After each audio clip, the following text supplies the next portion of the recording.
అందరికీ నమస్కారం. అందరికీ సంక్రాంతి పండుగ శుభాకాంక్షలు తెలియజేస్తూ, ఏ నమ్మకం అయితే ఈ ప్రభుత్వం ఎన్డీఏ ప్రభుత్వం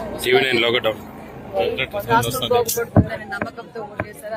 అదే విధంగా మొట్టమొదటిసారిగా ఈ రోజు సంక్రాంతి పండుగ తీసుకుంటాము. ఒక పక్క రైతులతో ఆనందం, ఒక పక్క మహిళలు, ఒక పక్క ఎందుకంటే రాష్ట్రం సంక్షేమం, సంపద, పరిశ్రమలు తేవడంలో ముందంజలో ఉన్నామన్న విషయాన్ని ప్రజలందరూ గ్రహించారు. అదే నమ్మకంతో ఈ రోజు చాలా మంది ఉత్సాహంగా పెనుగొండలో కూడా రంగరంగ వైభవంగా ఈ రోజు సంక్రాంతి సంబరాలు జరిగాము. ఒక పక్క మహిళలకు ముగ్గుల పోటీలు, అదే విధంగా కోడి పందాలు, మరి ఎద్దుల బండి పందాలు, అదేవిధంగా అనేక సాంస్కృతిక కార్యక్రమాలు కూడా జరుపుకున్నాం. ప్రజలు ఉత్సాహంగా, ఎందుకంటే వాళ్లకు మంచి ప్రభుత్వం, ఈ మంచి ప్రభుత్వంలో అన్ని మంచి జరిగా ఇంకా మంచి జరగబోతుంది, సంక్షేమం స్వర్ణాంధ్రప్రదేశ్ గా మారబోతుందని ఆనందంగా ఉన్నారని కూడా తెలియజేస్తూ మరొక్కసారి ప్రజలందరికీ సంక్రాంతి పండుగ శుభాకాంక్షలు తెలియజేస్తారు.